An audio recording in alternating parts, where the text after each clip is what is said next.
So I'll start with Agent of Happiness.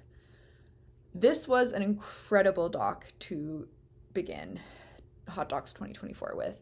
It was co-directed by Arun Batari and Dorotia Zerbo. I'm really sorry if I didn't pronounce those names correctly, but I tried my best.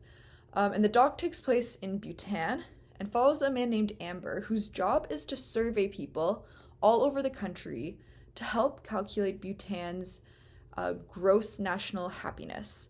I think the idea of quantifying happiness in this way is really interesting, and it lends itself really well to maybe the contrastingly nuanced discussions of happiness that are had through this film. We follow Amber and his coworker as they move through the countryside and the city and listen to the stories of people from all different walks of life who have different relationships with happiness and might experience different levels of happiness. Throughout this process, we also learn more about Amber and his own personal quest for happiness, which is centered around his desire to have a wife and start a family. From the beginning, I was really taken with how beautiful this film is. It's such a visual treat. It's a visual delicacy. Every shot could be paused and used for a postcard for Bhutan, and I would want to go. It's a very beautiful film. What's also interesting about it is that it actually felt a lot more like a narrative film than the kind of documentary that a lot of us are used to.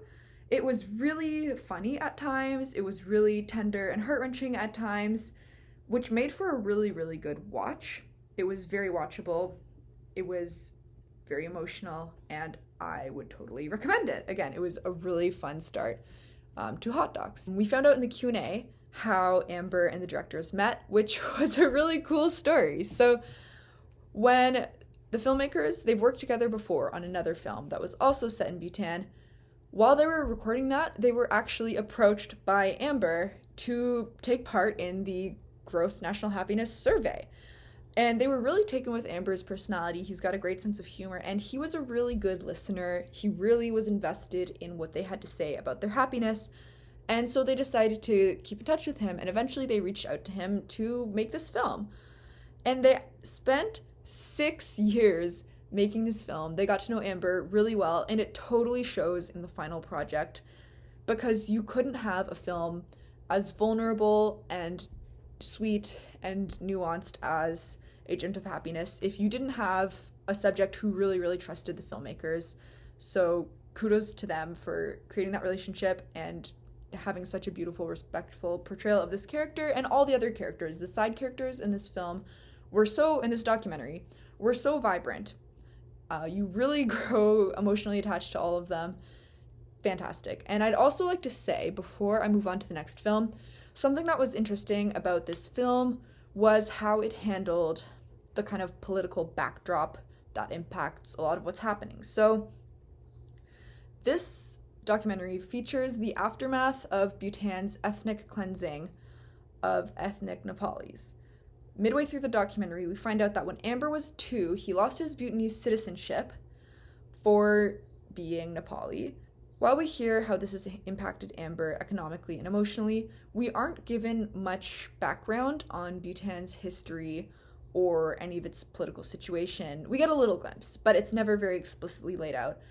And at the Q&A session, a man who had worked in Bhutan years ago asked why this context was left out and not explained very clearly. I wouldn't say left out, why it wasn't explained very explicitly. And the filmmaker said that he wanted the film to focus on human stories and be relatable across borders. And I think that the film did that. It was very relatable, lots of moments, regardless of where you live. And that is something I wanted to talk about, just because if you haven't heard of the conflict between Bhutan and the Nepali people, which I actually hadn't heard of Bhutan at all before I'd seen this film. I'm glad that Hot Docs gave me the chance to learn about it, but I hadn't heard about it before. I think that you should do a little bit of preliminary research if that's something you're really interested in knowing before you see the film, because they don't lay it out very clearly. So not really a criticism, so to speak, as much as a note for anyone who might want to go see it, because I do think that the film still managed to tell a powerful story and be universal and be relatable without giving that explicit context, but they definitely do talk about politics throughout the film. It's just not made clear enough that if you want to really know what's happening, you could go in with no other background. I hope that makes sense. And I just want to reiterate how great Agent of Happiness was. Really fun to watch. Would totally recommend it. Next, I want